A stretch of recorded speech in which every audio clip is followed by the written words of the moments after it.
कि हमको वर्गों का योग लगातार है, 1 2 3 4 5 6 इस तरह से जितना भी हो सकता है, ये सभी लगातार है। 1 के बाद 2, 2 के बाद 3, 3 के बाद 4, 4 के बाद 5 फिर 6, सबका वर्ग है। 1 का वर्ग, 2 का वर्ग, 3 का वर्ग, 4 का वर्ग, इन सबका वर्ग है।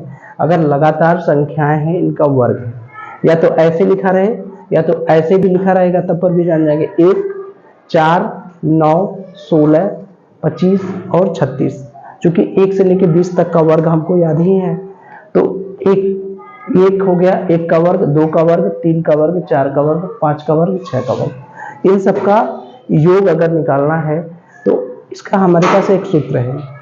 n संख्याएं हैं, वर्ग लगातार वर्ग वाली n संख्याएं हैं, तो उनका योग का सूत्र होता है n, एक ब्रैकेट में n+1, दूसरे ब्रैकेट में 2n+1, उसमें 6 से भाग देना है।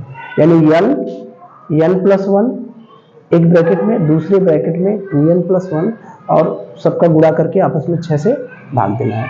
तो यहाँ पर n की वैल्यू कितनी है, टोटल कितनी संख्या है, 6, यानी n की वैल्यू है 6।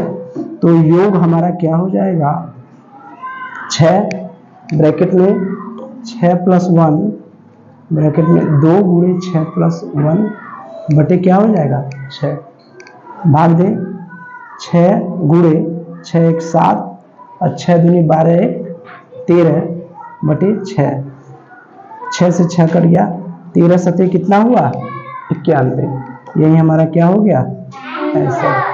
तो इस तरह से अगर लगातार संख्याएं हैं उनके वर्गों का योग निकालना है तो इस सूत्र की सहायता से हम निकाल सकते हैं। n ब्रैकेट में n+1 ब्रैकेट में 2n+1 बटे 6।